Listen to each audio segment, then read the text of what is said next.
करें स्टार्ट। दो बेटे, सबसे पहले तो अपन डिस्कस करते हैं कि जो सेकंड ग्रेड है उसमें केमिस्ट्री, इनऑर्गेनिक, ऑर्गेनिक और फिजिकल केमिस्ट्री। तो आपका कुछ बेसिक कॉन्सेप्ट क्लियर है क्या केमिस्ट्री में? नहीं, खुल के बोल देना आप कि थोड़ा बहुत भी। मुझे डॉक्टर एस के तिवारी बोलते हैं, तिवारी सर के नाम से। नाम सुना होगा आपने। तो कहीं कोई दिक्कत हो खुल के बता देना, सर हमको बिल्कुल नहीं आता, जीरो से बता देंगे आपको, ठीक है ना। तो सबसे पहले अपन इनऑर्गेनिक डिस्कस करेंगे। क्या करेंगे? इनऑर्गेनिक डिस्कस करेंगे, क्योंकि इनऑर्गेनिक डिस्कस करने के बाद ही अपन को ऑर्गेनिक आएगी। तो अपन ए से स्टार्ट करेंगे। तो देखो, सबसे पहले अपन डिस्कस करेंगे एटम के बारे में। किसके बारे में?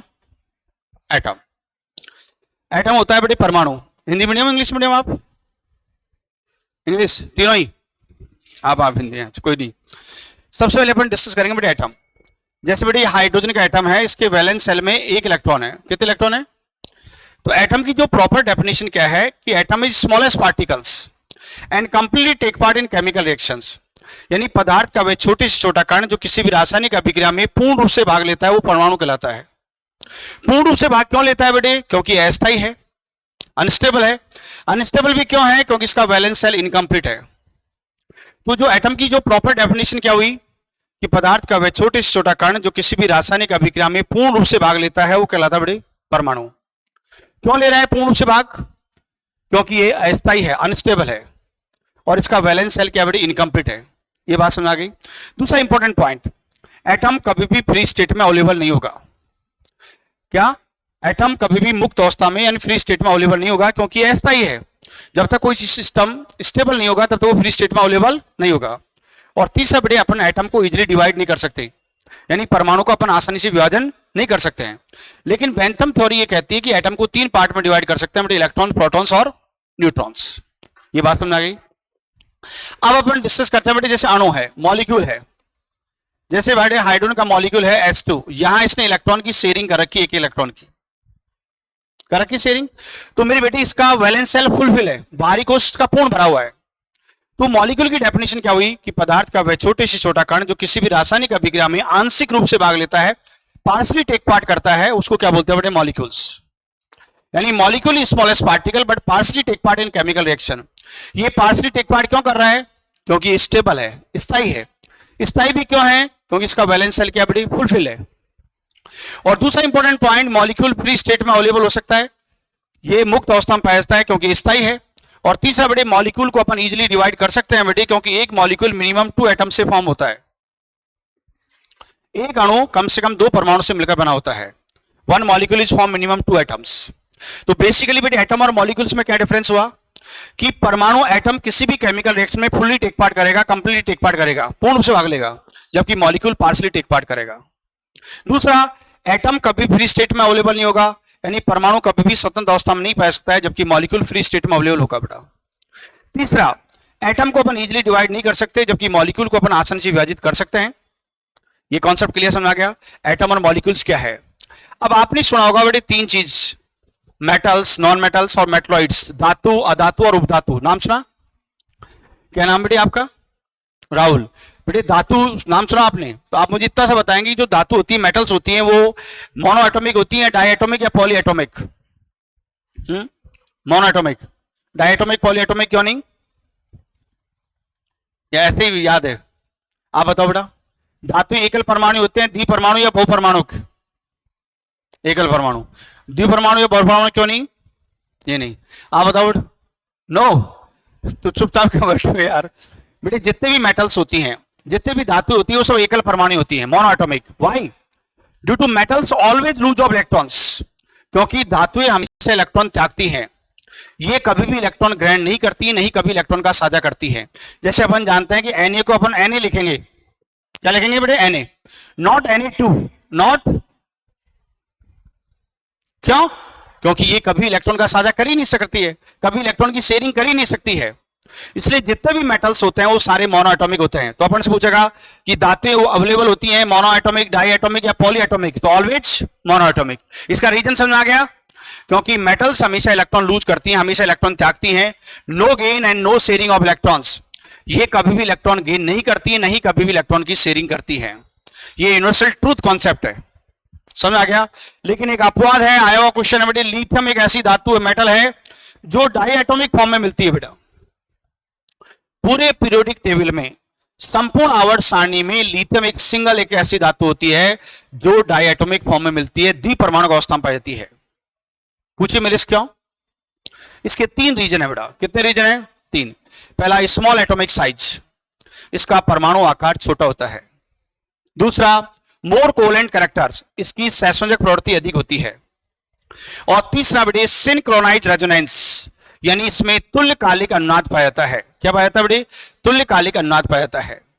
तो अपन से पूछेगा कि ऐसा कौन सा मेटल है जो डायटोमिक फॉर्म में अवेलेबल होता है, तो अपन कहेंगे एक ही मेटल है लिथियम जो डायटोमिक फॉर्म में मिलता है। बाकी सारे मेटल्स क्या होते हैं बेटे? बोलो, मोनोएटॉमिक। इसका रीजन बताया मैंने, 3 रीजन आपको समझ आ गए हो, तीनों के तीनों रीजन।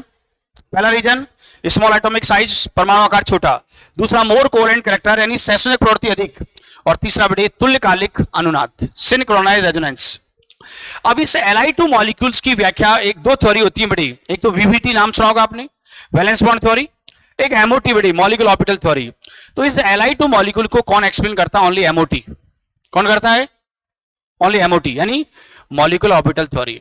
अणु कक्षक सिद्धांत के अनुसार इसका बॉन्ड ऑर्डर अभी आगे पढ़ेंगे सब अपन। इसका बंध क्रम कितना आता है बेटे? 1। कितना आता है? 1। इसलिए एक सिंगल मेटल है जो डायटोमिक फॉर्म में मिलता है। ये कॉन्सेप्ट 100% क्लियर हो गया। अब आते हैं बेटे अपन नॉन मेटल्स। आप बताओ बेटे, क्या नाम आपका? शानू। बेटे जो नॉन मेटल्स होती हैं, अधातु होती हैं, वो एकल परमाणु, द्विपरमाणु या बहुपरमाणु? द्विपरमाणु। ये पता नहीं तो अरे शर्मा क्यों है यार, बता। नो, आप बताओ। Diatomic only. बेटे जितने भी नॉन मेटल्स होती हैं मोस्टली डायटोमिक होती हैं, द्विपरमाणु। कौन कौन सी देखिएगा बेटे, मैं आपको पूरा डिटेल बता रहा हूं। जैसे O2 है, N2 है, सुन रहा है मेरी बात को बेटे? F2 है, Cl2 है, Br2 है, I2 है और S2 है। ये कितनी लिखी है मैंने? काउंट करो, 7। पूरे पीरियोडिक टेबल में 17 नॉन मेटल्स होती है बेटी। कितनी होती हैं? 17। उन 17 नॉन मेटल्स में 7 ऐसी नॉन मेटल है जो डायटोमिक फॉर्म मिलती है। ओनली 7 नॉन मेटल ऐसी होती हैं जो डायटोमिक फॉर्म में मिलती हैं, द्विपरमाणु अवस्था में। पूछो मेरे से क्यों? क्योंकि मेरी बेटी नॉन मेटल्स इलेक्ट्रॉन गेन भी कर सकती हैं और इलेक्ट्रॉन का साझा भी कर सकती हैं। Always gain of electrons and sharing of electrons. कैसे? जैसे अपन जानते हैं बेटे ऑक्सीजन है, ऑक्सीजन के वैलेंस शेल में कितने इलेक्ट्रॉन होते हैं बेटे? 6। 4 पेयर्ड इलेक्ट्रॉन्स हैं और 2 अनपेयर्ड इलेक्ट्रॉन्स हैं। अभी आगे पूरा डिटेल बढ़ेंगे। जो अनपेयर्ड इलेक्ट्रॉन्स होते हैं वो हमेशा इलेक्ट्रॉन की शेयरिंग करते हैं, इलेक्ट्रॉन का साझा करते हैं बेटी। तो यहां इसने इलेक्ट्रॉन की शेयरिंग की है बेटा।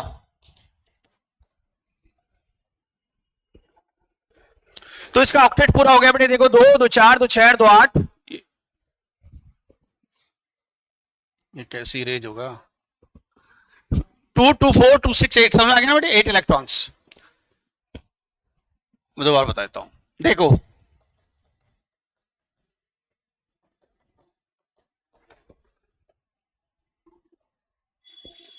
हो गया। 8 इलेक्ट्रॉन्स दिख गए होंगे आपको। 2 2 4 2 6 2 8। तो जो नॉन मेटल्स होती हैं बेटे वो इलेक्ट्रॉन का साझा भी कर सकती हैं, इलेक्ट्रॉन गेन भी कर सकती हैं। तो ये 7 नॉन मेटल्स है जो डायटोमिक फॉर्म में मिलती हैं। ये कॉन्सेप्ट क्लियर हो गया 101%। अब ऑक्सीजन फैमिली नाम सुना आपने कभी भी? उसके नीचे क्या आता है? ऑक्सीजन के नीचे कभी नहीं पढ़ा होगा आपने। क्या BSc कर रखा है ना? कब किया BSc? काफी दिन हो गए। अच्छा, आपने 19 में। MSc थोड़ी कर रखा है? केमिस्ट्री से ही? अच्छा, फिजिक्स से कर रखा है। और आपने बेटी हैं 19 में BSc ओनली। अच्छा, तो ये कॉन्सेप्ट आपको समझ आ गया बेटा कि इसके नीचे आता है बेटे सल्फर। सल्फर है, उसकी 3 फॉर्म होती है बेटे, S6 S8 और S2 अभी बताऊंगा अभी।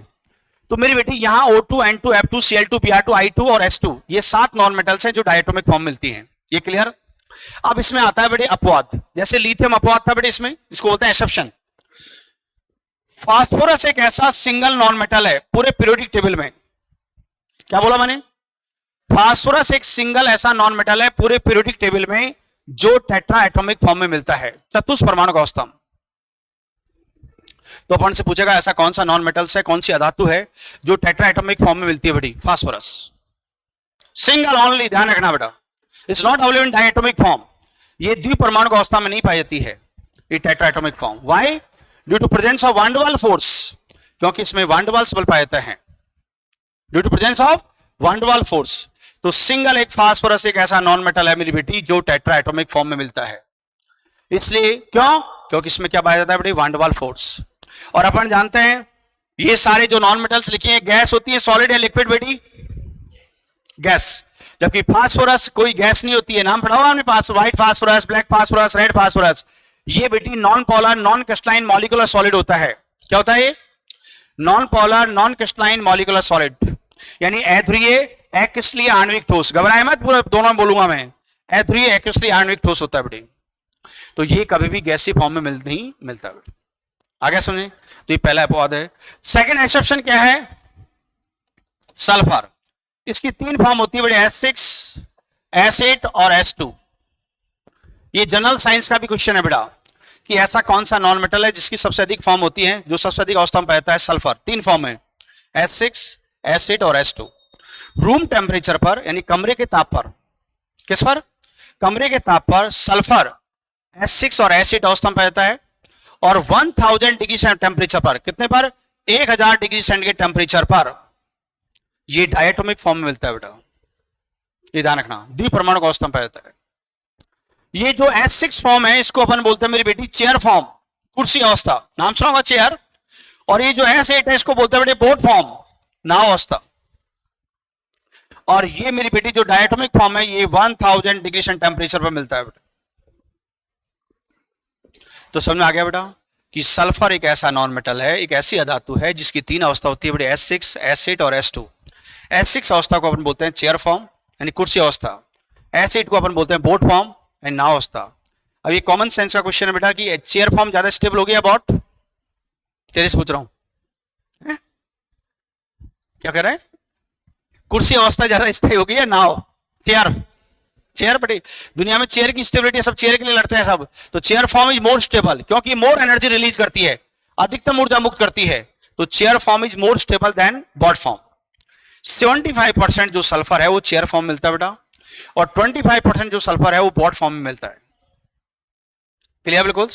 और ये भी बेटे non polar non crystalline molecular solid होता है क्योंकि इनमें भी वान डर वाल्स फोर्स होते हैं बेटे। क्या पाया जाता है? वान डर वाल्स बल पाए जाते हैं। जबकि ये जो S2 फॉर्म है बेटी, ये क्या है बेटी? वेपर फेज होती है। 1000 डिग्री टेम्परेचर कोई कहां से सॉलिड होगा? तो जो S2 फॉर्म है ये वेपर फॉर्म है यानी वाष्प अवस्था। क्लियर? तीसरा अपवाद, थर्ड एक्सेप्शन देखिएगा। आपने नाम सुना है नॉवल गैसेस का, जैसे helium, neon, argon, krypton, xenon, radon. नाम सुना बेटा? ये सब नॉन मेटल है, सब अधातु हैं, लेकिन उसके बावजूद भी ये क्या है? मोनोएटॉमिक है। क्यों बेटी? नो, आप बताओ। हाँ, क्योंकि इनका वैलेंस सेल फुलफिल होता है, इनका बाहरी कोश पूर्ण भरा होता है, इसलिए न तो इलेक्ट्रॉन गेन करती हैं, न इलेक्ट्रॉन की शेयरिंग करती हैं, न इलेक्ट्रॉन लूज करती हैं। इसलिए सारी की सारी क्या होती है बेटी? मोनोएटॉमिक होती है, एकल परमाणु। और इनका बॉन्ड ऑर्डर क्या होता है बेटी? 0 होता है। नाम सुना बंद क्रम का बॉन्ड ऑर्डर का? नहीं सुना? इनका बॉन्ड ऑर्डर क्या होता है बेटी? 0 होता है। बॉन्ड ऑर्डर 0 का मतलब क्या है? ये किसी दूसरे एटम के साथ कोई बॉन्ड का फॉर्मेशन नहीं करती हैं, इसलिए इनका बंद क्रम bond order always 0। This all right या नॉट? क्लियर बिल्कुल? 100%। तो मेरी बेटी अपन ने डिस्कस किया अभी, क्या डिस्कस किया? एटम क्या है, मॉलिक्यूल्स क्या है, मेटल किस फॉर्म मिलती हैं, नॉन मेटल किस फॉर्म मिलती हैं, और क्या अपवाद है, क्या एक्सेप्शन है। ये कॉन्सेप्ट 100% समझ में आ गया? कोई क्रॉस क्वेश्चन करना है तो पूछ सकते हो यहां से मेरे से। 0.01% भी कोई डाउट लगता है आपको कि सर ये कॉन्सेप्ट क्लियर नहीं हुआ, ओपन माइंड से। हाँ बेटे, ये जो S2 फॉर्म है ना, इसकी द्विपरमाणु, ये गैसीय फॉर्म, इसको बोलता है वेपर फॉर्म। बाकी ये सब दोनों non polar non crystalline molecular solid होती है बेटी। ऑलराइट, और कुछ पूछना है? बोल खुल के, समझ में आ गया? 100%। अब देखिए नेक्स्ट पॉइंट, एटॉमिक नंबर। इसको हिंदी में बोलते हैं बेटे अपन परमाणु क्रमांक। अब मैं आपसे पूछूंगा, थोड़ा सा बताना बेटे, आप बताएंगे बीच वाले क्या समझते हैं एटॉमिक नंबर से अभी तक, क्या होता है परमाणु क्रमांक? घबराना नहीं है यार, नहीं आया कोई बात नहीं, इससे क्या फर्क पड़ गया, बोलो। अभी इतने बड़े हो गए आप, तो ये है केमिस्ट्री का, 6 क्लास से पढ़ के आते हैं अपन एटॉमिक नंबर। क्या हो रहे हो? प्रोटॉन की संख्या, आप बताओ। अरे तेरी बदमाश। यस बेटे, total number of protons present in atom, this is called atomic number. किसी परमाणु में उपस्थित कुल प्रोटॉन की संख्या उसका परमाणु क्रमांक कहलाती है। Total number of protons present in atom, this is called atomic number. Atomic number में नंबर ऑफ इलेक्ट्रॉन को कंसिडर नहीं करते हैं, यानी इलेक्ट्रॉन की संख्या को सम्मिलित नहीं करते हैं। वाई? क्योंकि मेरी बेटी नंबर ऑफ इलेक्ट्रॉन बढ़ भी सकता है और घट भी सकता है। Number of electron are increase and decreases according stability of atom. यदि बेटे कोई भी एटम इलेक्ट्रॉन लूज करेगा तो नंबर ऑफ इलेक्ट्रॉन कम हो जाएगा, कोई भी एटम इलेक्ट्रॉन गेन करेगा तो नंबर ऑफ इलेक्ट्रॉन्स बढ़ जाएगा। जबकि मेरी बेटी एटॉमिक नंबर हमेशा क्या होता है बेटे, कांस्टेंट रहता है। क्या होता है? तो इसको बोलते हैं Z is equal to P। P यानी नंबर ऑफ प्रोटॉन्स, और Z क्या है यहां? Atomic number. Z क्या है बेटे? Atomic number. तो total number of protons present in atoms, this is called atomic number. किसी परमाणु में उपस्थित कुल प्रोटॉनों की संख्या को उसका परमाणु क्रमांक कहते हैं। और परमाणु क्रमांक में कभी भी इलेक्ट्रॉन की संख्या को सम्मिलित नहीं करते, क्योंकि इलेक्ट्रॉन की संख्या बढ़ भी सकती है, घट भी सकती है, इंक्रीज हो सकती है, डिक्रीज हो सकती है, according to stability of atom. According to stability of atom. ये कॉन्सेप्ट 100% क्लियर है, बिल्कुल। लेकिन इन न्यूट्रल स्टेट, लेकिन उदासीन अवस्था में बेटे किसी परमाणु में जितने इलेक्ट्रॉन्स होते हैं उतने ही क्या होते हैं बेटे? प्रोटॉन्स होते हैं। ये यूनिवर्सल ट्रूथ कॉन्सेप्ट है। इन न्यूट्रल स्टेट किसी भी एटम में जितने इलेक्ट्रॉन्स होंगे उतने क्या होंगे बेटे? प्रोटॉन्स होंगे। इसलिए उदासीन अवस्था में किसी परमाणु में उपस्थित इलेक्ट्रॉनों की संख्या को भी अपन क्या कह सकते हैं? परमाणु क्रमांक। क्योंकि न्यूट्रल स्टेट में किसी एटम में जितने इलेक्ट्रॉन्स उतने ही क्या होते हैं बेटे? प्रोटॉन्स। बताता हूं कैसे। जैसे मेरी स्मार्ट बेटी हो, ये H है, ये H+1 है और ये H-1 है। तो Z यानी प्रोटॉन्स 1 1 1, ये कभी चेंज नहीं होगा, ये कभी चेंज नहीं होगा। इलेक्ट्रॉन चेक करेंगे बेटी, एक का एक ही है, एक में से एक लूज कर दिया, +1 का मतलब त्यागना बेटा, तो 0 इलेक्ट्रॉन्स, और माइनस का मतलब गेन ऑफ इलेक्ट्रॉन्स, तो कितना हो गया बेटे? 2 इलेक्ट्रॉन्स। तो नंबर ऑफ इलेक्ट्रॉन चेंज हो गए बेटे, लेकिन प्रोटॉन कभी भी चेंज। और उदासीन अवस्था में न्यूट्रल स्टेट में जितने प्रोटॉन्स है उतने क्या है? इलेक्ट्रॉन्स हैं। क्लियर हो गया कि उदासीन अवस्था में किसी परमाणु में जितने प्रोटॉन्स होते हैं उतने ही इलेक्ट्रॉन्स होते हैं। तो total number of electrons present in neutral state, this is also called atomic number. उसको भी अपन परमाणु क्रमांक कह सकते हैं। अब देखो डेफिनेशन। सबसे पहले डेफिनेशन ऑफ एटम डालो बेटी, परमाणु डालो, टॉपिक डालो बेटी, परमाणु, एटम। दोनों लैंग्वेज में लिखवा रहा हूं, डोंट वरी आप। लिखो बेटी, पदार्थ का वह छोटे से छोटा कण, एटम इज स्मॉलेस्ट पार्टिकल्स, पदार्थ का वह छोटे से छोटा कण जो किसी रासायनिक अभिक्रिया में पूर्ण रूप से भाग लेता है, atom is smallest particles and completely take part in chemical reactions, and completely take part in chemical reactions, जो किसी रासायनिक अभिक्रिया में पूर्ण रूप से भाग लेता है, completely take part in chemical reactions, लिखा बेटी, कॉल्ड एटम्स, परमाणु कहलाता है।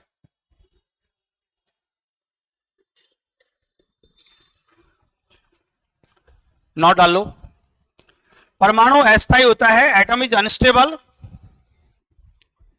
परमाणु अस्थायी होता है,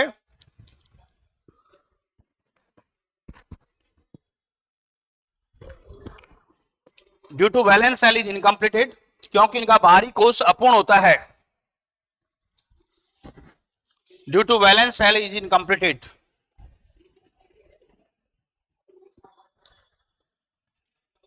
क्लियर बेटा? सेकंड पॉइंट लिखो, परमाणु स्वतंत्र अवस्था में नहीं पाया सकता है, atoms are not available in free state, परमाणु स्वतंत्र अवस्था में नहीं पाया जाता है, atoms are not available in free state.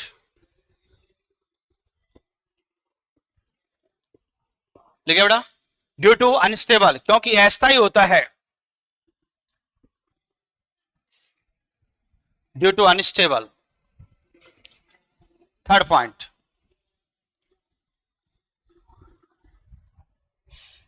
परमाणु का आसानी से विभाजन नहीं किया सकता है।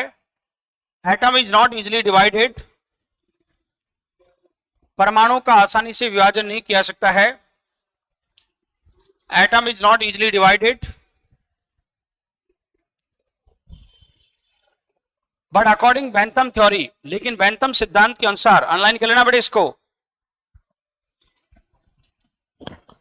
Atom is divided 3 atomic particles, परमाणु को 3 भागों में विभाजित किया जाता है। Atom is divided 3 atomic particles,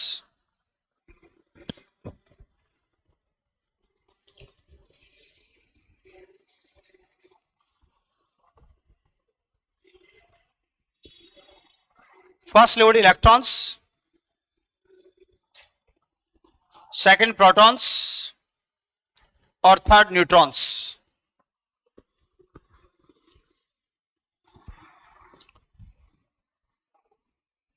लिखिए बेटी इलेक्ट्रॉन, प्रोटॉन्स और न्यूट्रॉन्स। पहले डालो बेटी इलेक्ट्रॉन के बारे में डालेंगे, उसके बारे में लिखवाता हूं मैं आप। Electrons,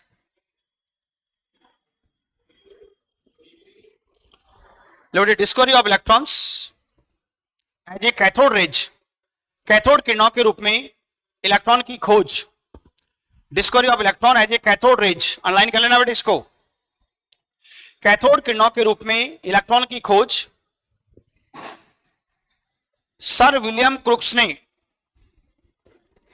discovery of electron as a cathode rays by the sir William Crookes, sir William Crookes ने 1897 में की।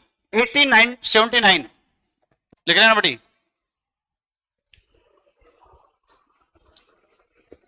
1879 लिख लिया बेटा। But discovery and nomenclature of electrons, लेकिन इसकी खोज व नामकरण का श्रेय, but discovery and nomenclature of electrons, लेकिन इसकी खोज व नामकरण का श्रेय सर जे थॉमसन को दिया गया। But discovery and nomenclature of electrons by the sir J Thomson in 1897।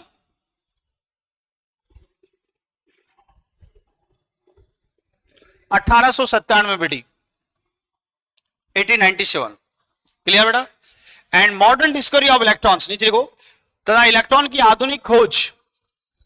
ये तीनों में अंतर है, ध्यान रखना बेटे एक एक कॉन्सेप्ट को बेटी। But modern discovery of electrons, लेकिन इलेक्ट्रॉन की आधुनिक खोज स्टोनी ने 1931 में की। Modern discovery of electrons by the stony, STONY बेटी, इन 1931, 1931 में की स्टोनी बेटा, लिख लिया। And stony explain the ratio of charge of electrons and mass of electrons.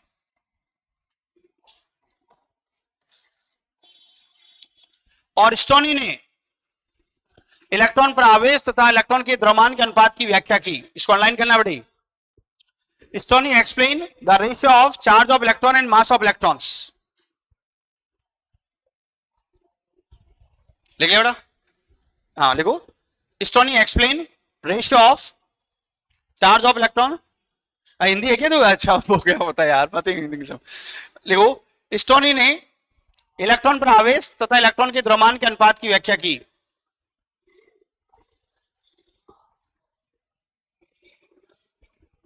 दो बेटी, तीनों में डिफरेंस समझ लो आप। अरे देखो बेटी, यदि अपन को ऐसे पूछता है कि कैथोड किरणों के रूप में इलेक्ट्रॉन की खोज किसने की, तो अपन सर विलियम क्रुक्स कहेंगे। खोज व नामकरण किसने किया, तो अपन सर जे थॉमसन कहेंगे। और मॉडर्न डिस्कवरी का नाम पूछता है बेटी, आधुनिक खोज किसने की, तो स्टोनी। इस तीनों का अलग अलग कॉन्सेप्ट है, ध्यान रखना। समझ में आ गया तीनों? अब लिखो बेटी, मास ऑफ इलेक्ट्रॉन्स, इलेक्ट्रॉन का द्रव्यमान, मास ऑफ इलेक्ट्रॉन्स,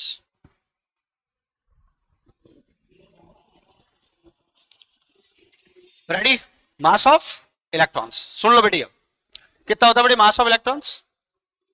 नहीं, अरे बदमाशो, 9.108 इंटू 10 की पावर -28 ग्राम, या 9.108 इंटू 10 की पावर -31 किलोग्राम। केमिस्ट्री में हमेशा सीजीएस यूज करते हैं बेटे, फिजिक्स में हमेशा एमकेएस यूज करते हैं, तो केमिस्ट्री में ये वाला यूज करेंगे अपन। तो ये मास ऑफ इलेक्ट्रॉन है बेटे 9.108 इंटू 10 की पावर माइनस 28 ग्राम। तो लिख लो फटाफट, मास ऑफ इलेक्ट्रॉन्स, इलेक्ट्रॉन का द्रव्यमान 9.108 इंटू 10 की पावर माइनस 28 ग्राम, या 9.108 इंटू 10 की पावर माइनस 31 किलोग्राम।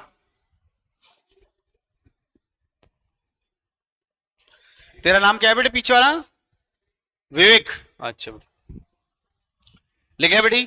अब Lode charge of electrons, electron पर आवेश, ये तो पता होगा या ये भी पता नहीं है? तू तो फिजिक्स का रखा है।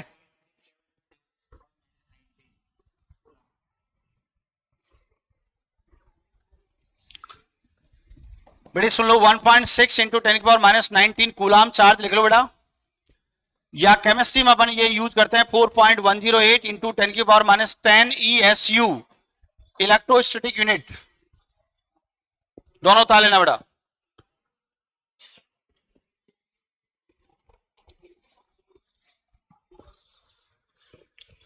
वन 1.6 इंटू 10 की पावर माइनस 19 कूलाम, या 4.108 इंटू 10 की power minus 10 ESU। Full form लिखना बेटे, स्थिर विद्युत इकाई, electrostatic unit.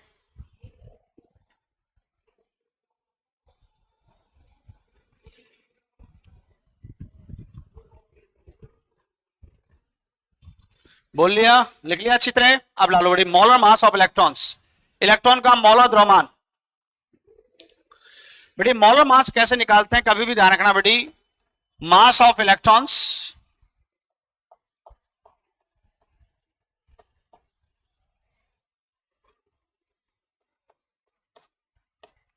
Into Avogadro number, into Avogadro number. तो मास ऑफ इलेक्ट्रॉन अपन ने क्या बताया बेटे, 9.108 इंटू 10 की पावर माइनस 28, और एवोगैड्रो नंबर जानते हो आप, 6.023 इंटू 10 की पावर 23। ये मोलर मास है, बता लो बेटे, इलेक्ट्रॉन का मोलर द्रव्यमान।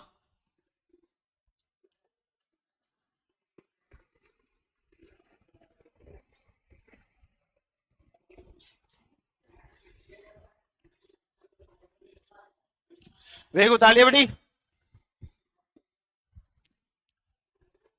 तो बेटी ये इलेक्ट्रॉन के बारे में बताया अपन ने। अब डालो बेटी प्रोटॉन्स।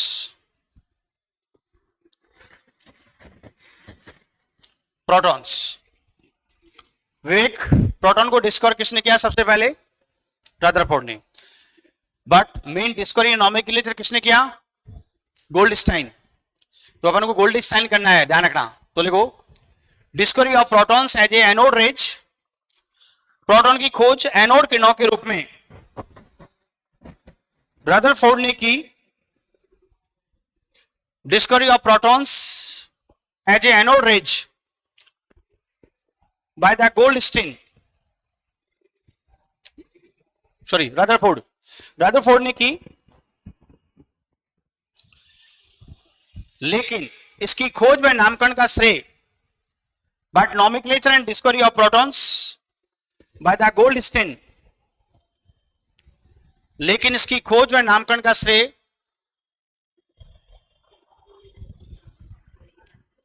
गोल्डस्टीन को दिया गया इन 18, लिख लेना बेटी, 86।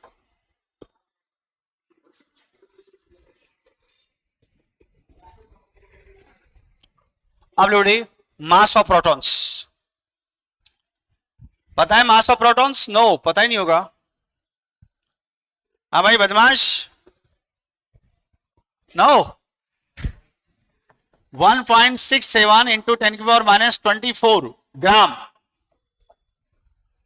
या 1.67 इंटू 10 की पावर माइनस 27 kg किलोग्राम। लिख लो बेटा, ये मास ऑफ प्रोटॉन्स है बेटा।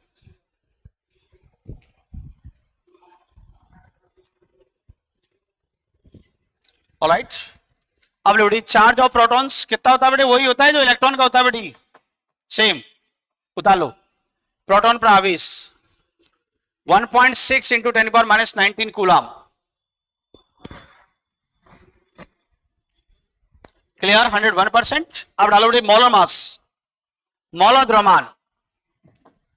वही 1.67 इंटू 10⁻⁻24 इंटू एवोगैड्रो नंबर बेटी 6.023 इंटू 10⁻23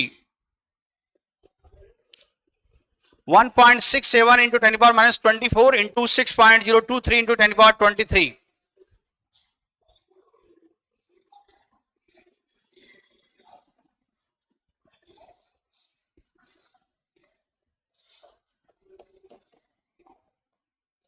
लिख लिया बेटा, क्लियर 101%। अब डालो बेटी neutrons.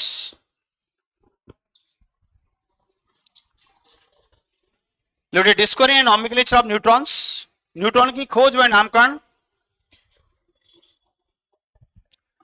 Discovery and nomenclature of neutrons by the James Chadwick. James Chadwick ने 1932 में की, बाय द जेम्स चैडविक इन 1932। लिख लिया बेटा। और न्यूट्रॉन एक उदासीन कण होता है, न्यूट्रॉन इज न्यूट्रल पार्टिकल्स, ये एक उदासीन कण होता है, अर्थात इस पर किसी प्रकार का कोई आवेश नहीं पाया जाता है, हेंस नो एनी चार्ज। अर्थात इस पर किसी प्रकार का कोई आवेश नहीं पाया जाता है। क्लियर बेटा 101%। अब मास ऑफ न्यूट्रॉन लिख लो बेटा 1.675 इंटू 10⁻⁻24 ग्राम में, या 1.675 इंटू 10⁻⁻27 केजी में।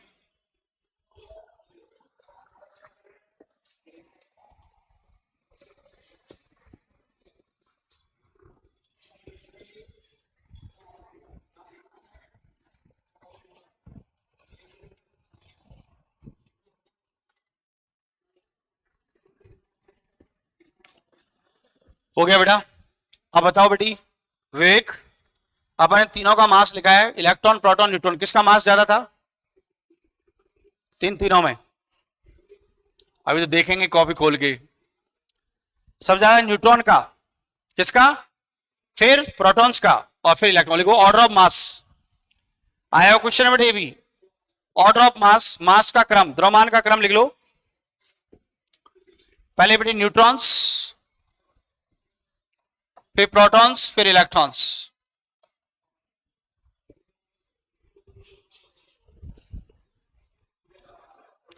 क्लियर? अब डालो बेटी डेफिनेशन ऑफ मॉलिक्यूल, अणु डालो बेटी। अब अणु की परिभाषा, डेफिनेशन ऑफ मॉलिक्यूल्स। लिखो बेटी, पदार्थ का वह छोटे से छोटा कण जो किसी रासायनिक अभिक्रिया में आंशिक रूप से भाग लेता है। Molecule is smallest particles but partially take part in chemical reactions. पदार्थ का वह छोटे से छोटा कण जो किसी रासायनिक अभिक्रिया में आंशिक रूप से भाग लेता है अणु कहलाता है। Molecule is smallest particles and partially take part in chemical reactions. पदार्थ का वह छोटे से छोटा कण जो किसी रासायनिक अभिक्रिया में आंशिक रूप से भाग लेता है अणु कहलाता है।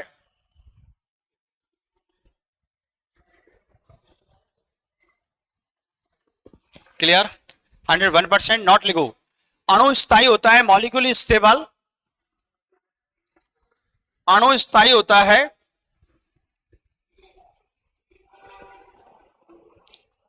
क्योंकि इसका बाहरी कोश पूर्ण भरा होता है, due to valence shell is fulfilled.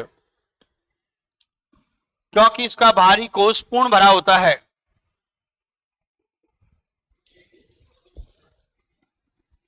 Clear बेटा? दूसरा पॉइंट लिखो, अणु स्वतंत्र अवस्था में पाया जाता है, molecule available in free state. अणु स्वतंत्र अवस्था में पाया जाता है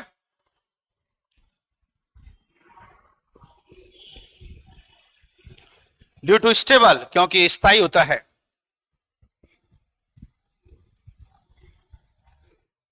क्लियर?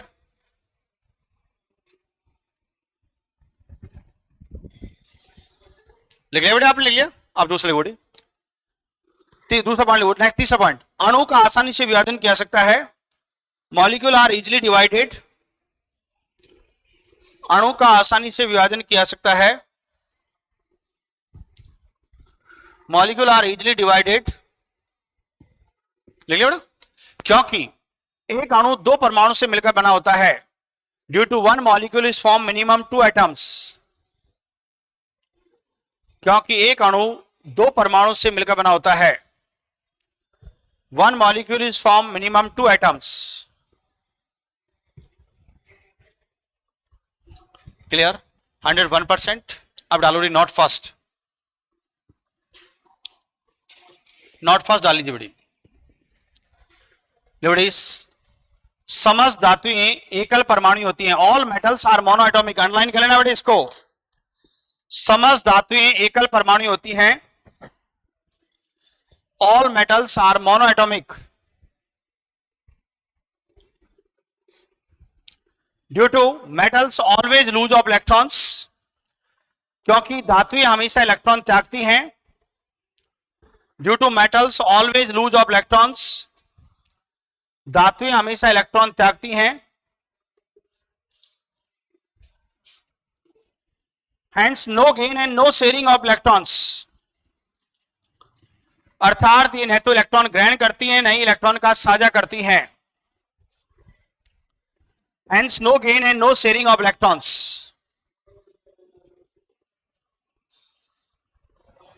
एग्जाम्पल नीचे लिख लो आप, जिसे ध्यान रहेगा बेटी, जैसे सोडियम, पोटेशियम, रुबेडियम, सीजियम। दो चार एग्जाम्पल लिख लो बेटा।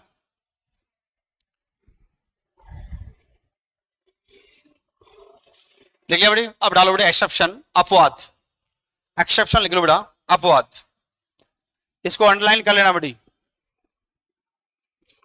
Lithium metals available in diatomic form, lithium धातु द्विपरमाणु अवस्था में पाई जाती है। Lithium metals available in diatomic form, lithium धातु द्विपरमाणु अवस्था में पाई जाती है। लिखिए बेटे, lithium metals available in diatomic form. इसके तीन मुख्य कारण है, थ्री मेन रीजन। इसके तीन मुख्य कारण हैं। पहला रीजन लिखो बेटा, स्मॉल एटॉमिक साइज, इसका परमाणु आकार छोटा होता है। Small atomic size. दूसरा रीजन लिखो बेटा, मोर कोवेलेंट कैरेक्टर्स, इसके सहसंयोजक लक्षण सबसे अधिक होते हैं। मोर कोवेलेंट कैरेक्टर्स, सहसंयोजक लक्षण अधिक होते हैं। लिख लिया बेटे। तीसरा लिखो बेटा, प्रेजेंस ऑफ सिंक्रोनाइज रेजोनेंस, इसमें तुल्यकालिक अनुनाद पाया जाता है। ऐसे बना लेना बेटी स्ट्रक्चर तुल्यकालिक अनुनाद की।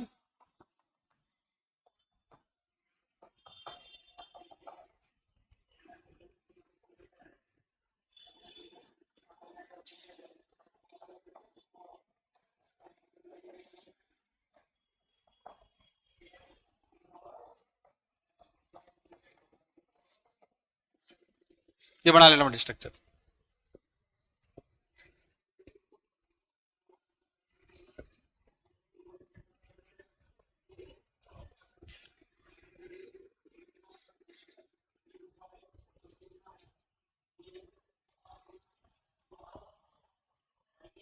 डन। अब डालो बेटी दूसरा नोट, सेकंड नोट डालो। बेटी लगभग समस्त अधातुएं, mostly all non metals are available in diatomic form. लगभग समस्त अधातुएं द्विपरमाणु अवस्था में पाई जाती हैं। Mostly all non metals are available in diatomic form, द्विपरमाणु अवस्था में पाई जाती हैं।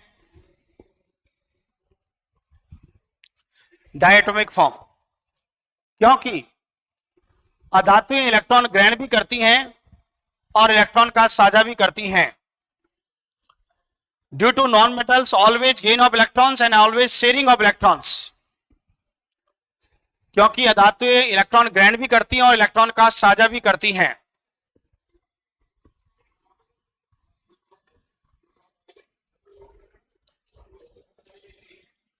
लिखा बेटा।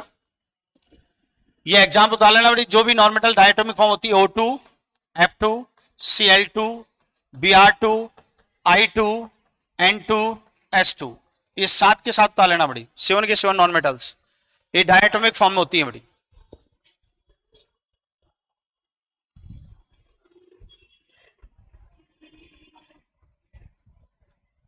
हो गया। अब डालो बड़ी सेकंड अपवाद डालो बड़ी, फर्स्ट अपवाद डालो इसमें, फर्स्ट एक्सेप्शन बड़ी, phosphorus non metals, phosphorus non-metals available in tetraatomic form। जो फास्फोरस अधातु चतुष्क परमाणु अवस्था में पाई जाती है, अनलाइन करना बेटे इसको, टेट्राएटॉमिक फॉर्म, चतुष्क परमाणु अवस्था में पाई जाती है due to presence of van der Waals force. Online कर लेना बेटे, क्योंकि इसमें वान डर वाल्स बल पाए जाते हैं, due to presence of van der Waals force.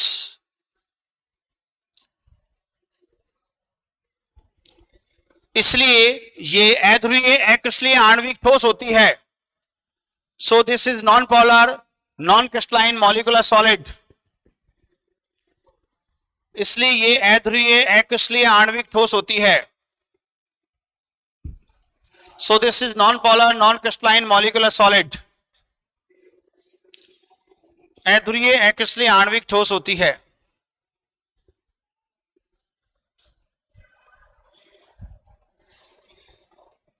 लिख लिया बेटा, clear.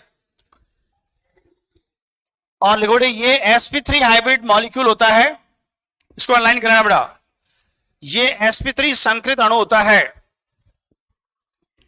This is sp3 hybrid molecules। लिखिए बेटा, sp3 संकृत अणु होता है, नॉट ओवरलैपिंग मॉलिक्यूल्स, अतिव्यापित अणु नहीं। अनलाइन करना इसको, नॉट ओवरलैपिंग मॉलिक्यूल्स, अतिव्यापित अणु नहीं।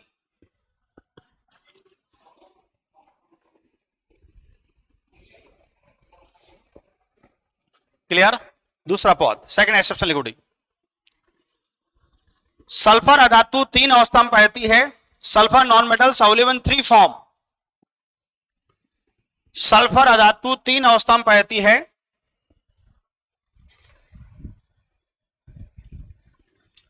फर्स्ट लिखो H6, सेकंड H8 और थर्ड बड़े H2।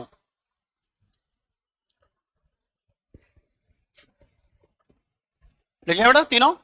कमरे के ताप पर एट ए रूम टेम्परेचर, लिखो एट ए रूम टेम्परेचर, कमरे के ताप पर ये H6 और H8 अवस्था में पाई जाती है। At room temperature available in H6 and H8 form.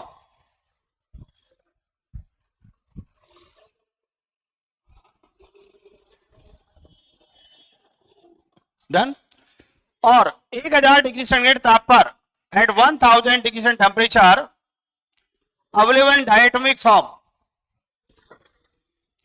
1000 degree centigrade ताप पर ये द्विपरमाणु अवस्था में पाई जाती है। लिखा बेटा तूने, at 1000 degree temperature it is available in diatomic form. और ये वाष्पित अवस्था होती है, वेपर फेज। और ये वाष्पित अवस्था होती है।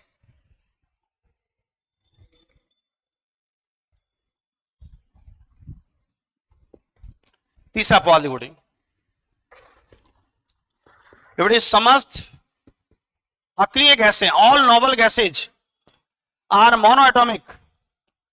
समस्त अक्रिय गैसें एकल परमाणु होती हैं। All noble gases are monoatomic. लिखिए बेटी, समस्त अक्रिय गैसें एकल परमाणु होती हैं क्योंकि इनका बाहरी कोश पूर्ण भरा होता है। Due to valence shell is fulfilled, क्योंकि इनका बाहरी कोश पूर्ण भरा होता है। Due to valence shell is fulfilled, so no gain and no lose of electrons. इसलिए ये न तो इलेक्ट्रॉन ग्रहण करती हैं, नहीं इलेक्ट्रॉन त्यागती हैं। So no gain and no lose of electrons.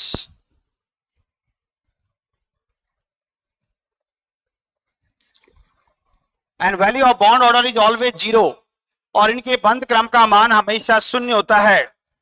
इसको भी अंडरलाइन करना बेटी, value of bond order is always zero, इनके बंद क्रम का मान हमेशा शून्य होता है। Value of bond order is always zero.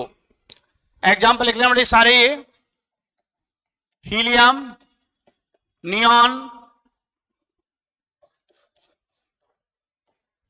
Argon, krypton, xenon और रेडॉन।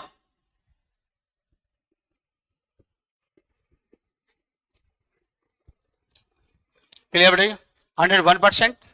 और एक उसमें अपन लिखवा था लिथियम में लिखवा था Li2, इसमें एक पॉइंट और लिखना बड़ा, Li2 वहां पीछे लिख लो। Li2 अणु की व्याख्या MOT के द्वारा की जाती है, वो लिखवाया नहीं था वहां पर। अभी अपवाद लिखा था ना अपने धातु लिखने पर, नोट लिखा है ना, नॉट नॉट, उसमें लिथियम लिखा हुआ देखो, हाँ वहां लिख लो। Li2 अणु की व्याख्या MOT के द्वारा की जाती है। Li2 molecule explain by the molecular orbital theory, not VBT, VBT के अनुसार नहीं।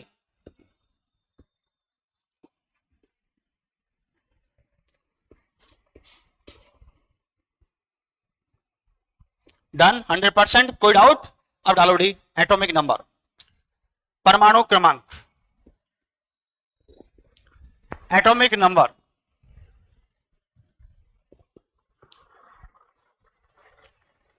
लो डी, डेफिनेशन देखो, total number of protons present in atoms, किसी परमाणु में उपस्थित कुल प्रोटॉनों की संख्या उसका परमाणु क्रमांक कहलाती है। Total number of protons present in atoms,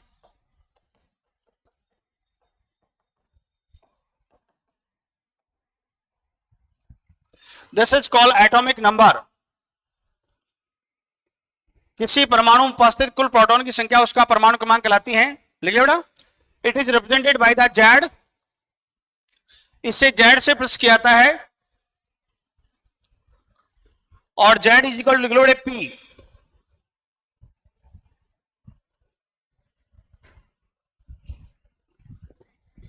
लिख लिया बेटा, डन।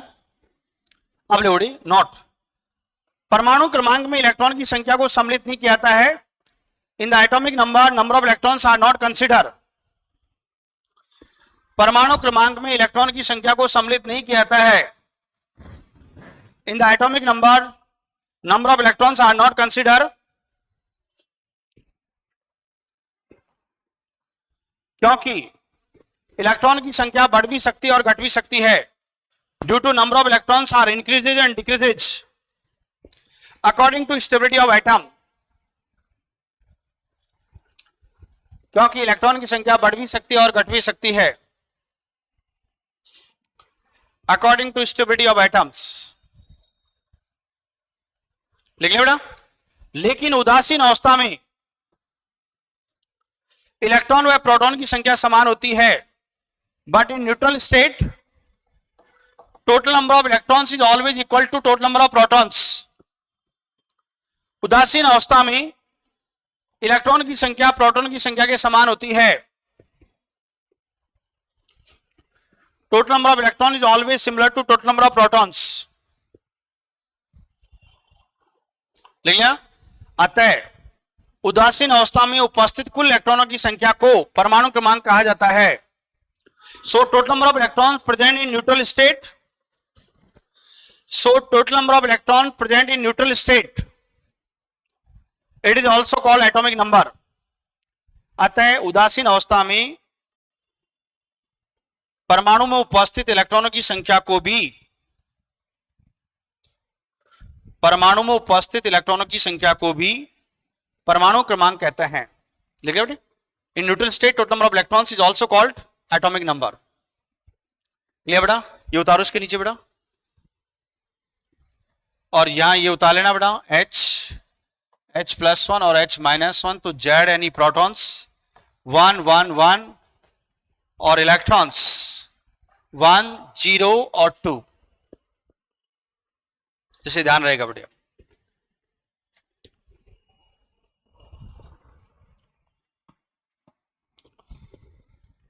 हाँ भाई विवेक, तो आज मैंने कौन सा पढ़ाया, उसमें कौन सा पॉइंट आपको कोई भी 0.01% भी डाउट हो, एनी क्रॉस क्वेश्चंस, कि सर ये चीज समझ नहीं आई। एनी क्रॉस, यहां रटना नहीं है, यहां 100% यही समझ के जाना है आपको जो पढ़ना है। तो कोई भी क्रॉस क्वेश्चन कर लो कि सर ये चीज समझ नहीं आई। आपने नाम क्या बताया था बेटी? राहुल। बोल बेटी कोई डाउट किसी प्रकार का? और तेरा? शानू। एनी क्रॉस क्वेश्चन कर सकते हो सर, ये कॉन्सेप्ट नहीं समझ आया। कोई डाउट हो 0.01% भी तुमको लगता है कि सर ये चीज सही समझ नहीं आई, दोबारा बता दो आप। ये बेटी अभी आगे पढ़ेंगे अपन रेजोनेंस है ना। अब इतना ही समझो कि जो अस्थायी अनुनाद होता है उसको तुल्यकालिक अनुनाद बोलते हैं। ये आगे डिटेल आएगा बेटी। ऐसे मोस्टली अनुनाद है ना धातुओं में नहीं होता है, ये इसी में होता है अपवाद। बाकी सारे क्या होता है, ये ऑर्गेनिक कंपाउंड्स में होता है या इनऑर्गेनिक कंपाउंड में होता है बेटी। This all rights. क्योंकि बिना पाई इलेक्ट्रॉन पेयर के और बिना लॉन इलेक्ट्रॉन के कभी कोई अनुनाद नहीं होता है। अनुनाद के लिए दो चीज जरूरी होती है बेटी, एक तो pi electron pair, pi electron युग्म, और एक लॉन पेयर ऑफ इलेक्ट्रॉन्स, एकाकी इलेक्ट्रॉन युग्म। इनके बिना कभी रेजोनेंस नहीं होता है, इसलिए इसका नाम लिखा है सिंक्रोनस रेजोनेंस ना। नहीं, बॉन्ड ऑर्डर 0 का मतलब ये है मेरी बेटी, जैसे ये हीलियम है, ये अकेली रहेगी, ये किसी के साथ जुड़ नहीं सकती। जैसे He नहीं बना सकता, He ये बनता ही नहीं He2, इसका बॉन्ड ऑर्डर 0 होता है। यानी किसी भी एटम के साथ बॉन्ड नहीं बना सकती, इसलिए इसका बॉन्ड ऑर्डर 0 है। जैसे हाइड्रोजन बॉन्ड बनाता है HH, तो इसका बॉन्ड ऑर्डर 1 हो गया। ऑक्सीजन बनाता है डबल बॉन्ड, उसका बॉन्ड ऑर्डर 2 हो गया। सब आगे पढ़ेंगे केमिकल बॉन्डिंग में। तो ये कोई बॉन्ड का फॉर्मेशन नहीं करती है बेटा, इसलिए इसका बॉन्ड ऑर्डर क्या है? 0 है। और कोई क्रॉस क्वेश्चंस? मिस्टर राहुल बोल दे खुल के यार, ओपन माइंड से। 0.01% भी डाउट लगता हो क्या? हाँ, नहीं बेटी ऐसा है, कैथोड किरणों का नेगेटिव चार्ज, जहां नेगेटिव चार्ज होता है तो उनको अपन कैथोड रेज बोलते हैं। एनोड का मतलब पॉजिटिव चार्ज। Alright, clear. बाकी कल डिस्कस करते हैं। तो ये उठा दूं क्या इसको? कहां से? ये किधर? कौन सा मेरे को पता नहीं है यार। ये वाला ही